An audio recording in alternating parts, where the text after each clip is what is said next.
Break के बाद आपका दोबारा खैर मकदम है। आइए बढ़ते हैं मज़ीद अहम खबरों की जानिब। वरंगल ज़िले में एक कुएं से 9 अफराद की नाशें निकलने का मामला हल कर लिया गया है। इस मामले के पीछे बेरहमी, सफाकी, खूनरेज़ी और धोखे की ऐसी दास्तान का इंकशाफ हुआ है जिसने रोंगटे खड़े कर दिए। देखते हैं वरंगल से सैयद निज़ामुद्दीन की ये तफसीली रिपोर्ट। पिछले दिनों वरंगल के एक कुएं से एक के बाद एक 9 नाशें निकलने से जिस तरह सनसनी फैल गई थी, इसी तरह तेजी से तहकीकात करते हुए वरंगल की पुलिस ने ये मुअम्मा हल कर लिया। इन तमाम के कत्ल करने वाले कातिल को गिरफ्तार कर लिया गया। वरंगल पुलिस के मुताबिक मकसूद आलम नामी शख्स 20 साल पहले मगरबी बंगाल से अपनी बीवी और बच्चों के साथ साथ वरंगल मुंतकिल हुआ। इसके बाद मकसूद आलम की साली रफीका भी वरंगल मुंतकिल हो गई थी, जो अपने शोहर से अलहदगी के बाद अपने 3 बच्चों के साथ रह रही थी। वहां इस खातून की मुलाकात रियासत बिहार से ही ताल्लुक रखने वाले संजय कुमार यादव से हुई। संजय रफीका के घर खाना खाया करता था और माहाना रकम अदा करता था। इस दौरान इन दोनों के दरमियान ताल्लुकात कायम हो गए और उसने रफीका से शादी का वादा किया। इसी असना में रफीका की बेटी पर संजय की बुरी नजर पड़ी और वह उसके करीब हो गया, जिस पर रफीका शदीद नाराज हो गई। मामला बिगड़ता देखकर संजय शादी करने के बहाने रफीका को साथ लेकर बजरिया ट्रेन रवाना हुआ और रास्ते में उसने रफीका को नशावर दवा मिलाकर पिला देने के बाद उसका गला घोटकर नाश को चलती ट्रेन से फेंक दिया और वरंगल वापस हो गया। काफी दिनों तक रफीका के नजर न आने पर मकसूद आलम को संजय पर शुबा हुआ और वो इससे मुसलसल पूछताछ कर रहे थे, जिससे परेशान होकर संजय ने इन तमाम को ही रास्ते से हटा देने का मंसूबा बनाया। मुजरिम संजय ने 20 मई को मकसूद आलम के घर में, जिस वक्त उनके बेटे की बर्थडे पार्टी थी, उस वक्त संजय ने खाने में नशावर दवा मिला दी। इतना ही नहीं, उसने उन्हीं के मकान में ऊपर रहने वाले बिहार के 2 नौजवानों के खाने में भी नशावर दवा मिला दी, क्योंकि उसे खौफ था कि वो उन्हें छोड़ देगा तो खुद बच नहीं पाएगा। नशावर खाना खाने के बाद तमाम अफराद बेहोश हो गए और फिर संजय ने तमाम के हाथ पांव बांध दिए और थैलों में डालकर उन तमाम को कुएं में फेंक दिया।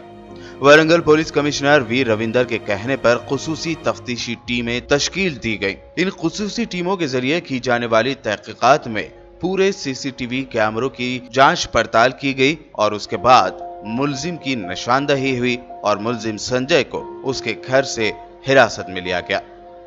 In charge DCP Venkatalakshmi, Mamunoor ACP, Geesugonda inspector Shiva Ramaiah, प्रोटेगरी inspector Kishan, task force, cyber crime, IT core, CCS team के मेंबर्स को इस केस को फौरी तौर पर हल करने पर वरंगल पुलिस कमिश्नर ने मुबारकबाद दी। Bureau report, BBN news. Warangal में संजय यादव नामी मुलजिम के हाथों कत्ल किए गए 8 माइग्रेंट लेबर्स की नमाज जनाजा मुतवाड़ा ग्रेवयार्ड में पढ़ाई गई। इस मौके पर AIYF तेलंगाना के सदर वलीउल्लाह कादरी व दीगर मौजूद थे। वलीउल्लाह कादरी ने हुकूमत तेलंगाना से मुतालबा किया कि महलूकीन के अफराद ख़ानदान को एक्स ग्रेशिया फराहम किया जाए, साथ ही साथ ऐसे वाक़यात दोबारा ना हो, इसलिए मासूमों की जान लेने वाले मुलजिम संजय यादव को सख्त से सख्त सज़ा दी जाए। पिछले कुछ दिन पहले गोरेकोंडे के कुएं से 9 लाशें निकाली गई थी, जो बंगाल से आकर यहाँ पर काम करने वाले मजदूरों की थी।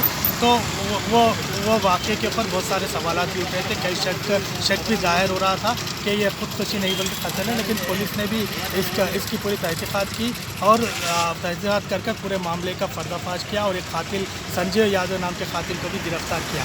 तो मैं आज उनकी तफ्सील भी मतवाड़ा कब्रिस्तान के अंदर अमल में आई।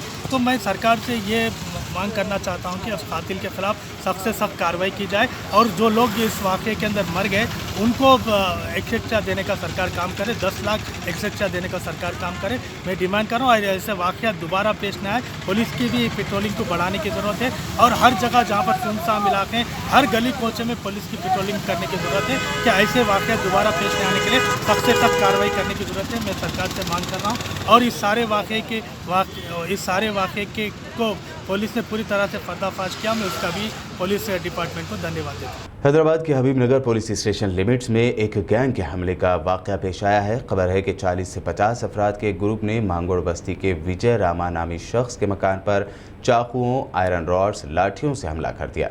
विजय ने अपने घर पहुंचकर दरवाजे बंद करके पनाह ली तो इस भीड़ ने घर की छत पर चढ़कर बड़े पत्थरों से टीन तोड़ दिए और फिर विजय और उसकी बहन पर हमला कर दिया।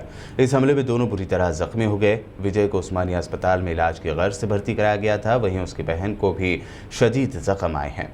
विजय की बहन ने कई नाम लेते हुए उन पर इल्ज़ाम लगाए हैं। पुलिस ने इस मामले में केस दर्ज करते हुए तहकीकात शुरू कर दी है। తమ్ముడు పేరు విజయరామ్. మా ఇంట్లో ఎవరు లేకుంటే మా అమ్మకి డయాలసిస్ పేషెంట్. మా నాన్న మా అమ్మని 4 గంటలకి డయాలసిస్ కోసం అనేసి ఉస్మానియా హాస్పిటల్ తీసుకొని పోయిండు. అయితే మా తమ్ముడు కూడా మా నాయనంబడే పోయిండు డయాలసిస్ కోసం అని చెప్పేసి. అయితే దంగల్ రామన్న అని పైల్వాన్ చేస్తాడు, ఆయన చిత్రంబాగులో ఉంటాడు. ఆయన వచ్చింది ఇక్కడికి వచ్చి రామ్ ఎక్కడుండు అంటే ఎందుకు అని నేను అడిగిన మా తమ్ముడు గురించి. విజయరామ్ ఆయన చాలా ఎక్కువ పనులు చేస్తుండు, మా మీద మా శత్రువులు వెంబడి తిరుగుతున్నాడు, వాడిని చంపేస్తాం మేము అట్లా ఇట్లా అంటే నేను అన్న ఎందుకు మీరెవరు చంపేయనికే అట్లా ఇట్లా అని నేను మాట్లాడితే రాడ్లు, పైపులు ఏమేమో తీసుకొని మొత్తం బస్తీల పిల్లలు ఎంతమంది 40-50 మంది మొత్తం వచ్చారు. అయితే మా తమ్మునికి ఫోన్ చేస్తే అరే రామ్ రావాలి, నువ్వు ఇంటి దగ్గర మేము నిలబడ్డాం, నువ్వు రాకుంటే మీ అక్కని ఇప్పుడు ఏం చేస్తాం చూడు అంటే 5 నిమిషాలలో వాడు బండి తీసుకొని వచ్చిండు. బండి తీసుకొని వచ్చారు, అక్కట్లోనే వాడిని కొట్టేసారు. బండి తీసుకొని రాగానే రాడ్ తీసుకొని నెత్తిలో కొట్టిండు. వాడు కింద పడిపోయాడు. కింద పడిపోతేనే వాడిని చూడడానికి పోతే నన్ను కొట్టిరు తల్వార్లతోని, కట్టెలతోని. ఎట్లా పడితే అట్లా ఎంతమంది పిల్లలు ఉన్నారు అంతమంది కొడుతున్నారు. మనకి తీసుకుపోతే ఆడ ట్రీట్మెంట్ చేస్తుంటే తర్వాత ఇక నేను చూసుకుంటే నాది కూడా చాలా సీరియస్. వాడికి హోష్ లేదు అసలు, హాస్పిటల్ తీసుకొని ఇప్పటికి కూడా కళ్ళు తెరస్తలేడు వాడు.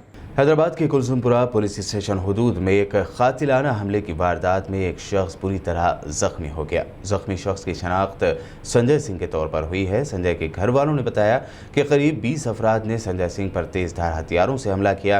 इतना ही नहीं, संजय के घर वालों की जानिब से पुलिस पर हमलावरों को बचाने का संगीन इल्ज़ाम भी आयद किया गया। बच्चों से मॉर्निंग के टाइम लोगों की बहस हुई, फिर हम लोग आके छोटे भाई को बोले ऐसा बहस हो गई चाचा हम लोगों की उनसे, और अच्छा नहीं है। मैं उनको गुस्से में मैं उन्होंने भी गाली गलौज करा, मैं भी कर रहा हूँ बोले तो हमारे भाई बोले नहीं करना था बेटे, चलो जाके पीएस को कंप्लेंट दे के आ जाओ, अच्छा रहता बोल के बोले जाके ना कंप्लेंट दे के आके वहाँ से नदी में से आ रहे तो वो लोग फुल ऐसा तैयारियों पे थे हमले के लिए। उन लोग जैसा ही हमारे भाई ऐसा निकले, सामने मेन रोड पे भी थे वो लोग, पूरे 20 जने थे। वहाँ पे कुछ नहीं मिला, उन लोगों को मालूम पड़ा उन नदी में से आ रहे बोल के, तो ना नदी में हमारे घर के पीछे की साइड से नदी में आए पूरे जन। वहाँ से खाली भाई के गाड़ी ऐसा उतरने का भी टाइम नहीं दिया, उन लोग सामने खड़े हुए थे, पूरे हमला कर दिए। वो राड़ा है, उनके ऊपर कुल्हाड़ी है, तरवाला है, कत्ती है, सब कुछ ऐसा लेके हमला करे। उनको गाड़ी पे से उतरने का भी टाइम नहीं दिए, गाड़ी भी गिरा दिए। भाई संभल नहीं सके, ऐसा उठे तक पूरे जने हमला कर दिए। हमारी भाभी उतर के गाड़ी पे से बच्चों को चिल्लाए, आए तक तो ना मार के ऐसा नीचे डाल दिए, गरनेटा भी पटके घुटनों पे।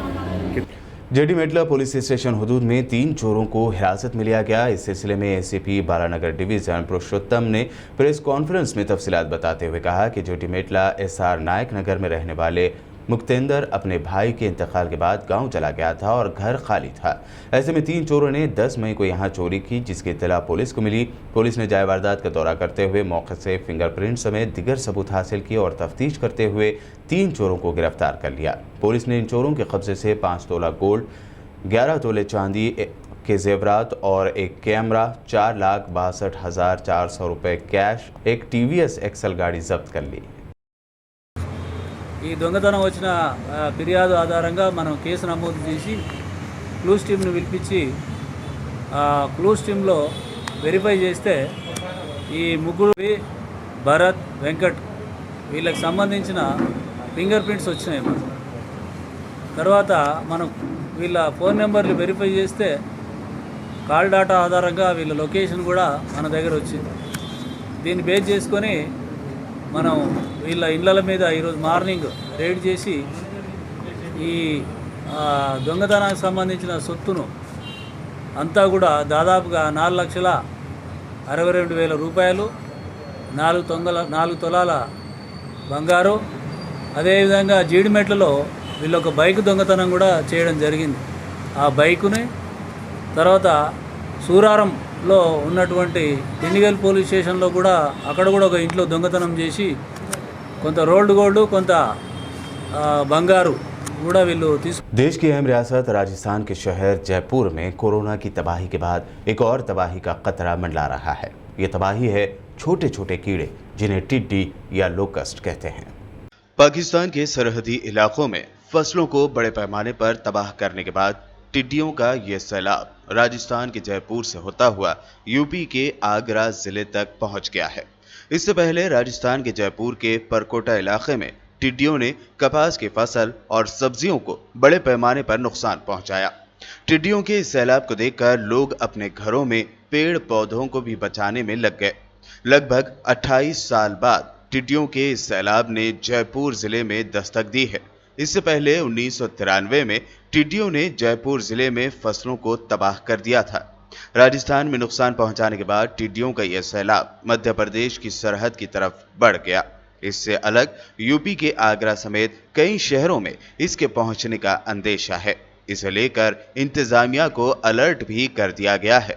ओहदेदारों के मुताबिक पाकिस्तान से टिड्डियों का यह सैलाब राजस्थान, पंजाब, हरियाणा और मध्य प्रदेश में दाखिल हो चुका है। इससे कपास की फसल और सब्जियों को भारी नुकसान का अंदेशा है।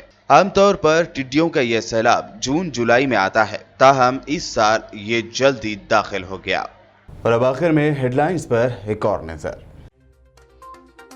सीएम केसीआर कल प्रगति भवन में करेंगे अहम मीटिंग। लॉकडाउन समेत बारिश की सूरत हाल का लेंगे जायजा, लिए जा सकते हैं अहम फैसले।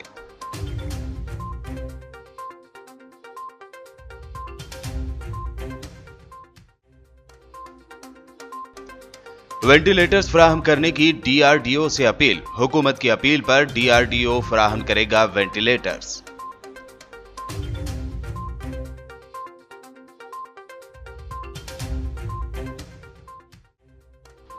नन्ही लड़की की नामुनासिब पानी आने की शिकायत पर केटीआर ने लिया एक्शन। सिकंदराबाद के देवीनगर और आर के पुरम में पानी के मसले को हल करने की ओहदेदारों को दी हिदायत।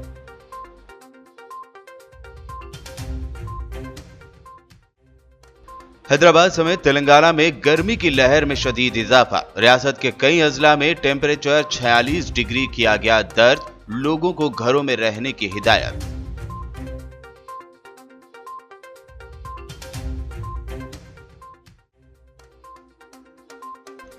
नौ अफराद के कत्ल को वरंगल पुलिस ने कर लिया हल। प्यार और धोखे की बयान की रोंगटे खड़े कर देने वाली दास्तान।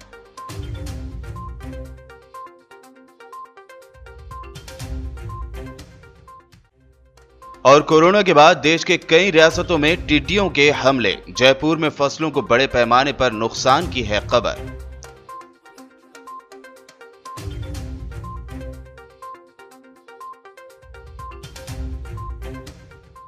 बीबीएन के न्यूज़ बुलेटिन में ये थी दिन भर की अहम खबरें। यूट्यूब पर बीबीएन चैनल को सब्सक्राइब जरूर करें। ज़रूरतमंदों की मदद के लिए आगे आएं। Stay home, stay safe. देखते रहिए बीबीएन चैनल।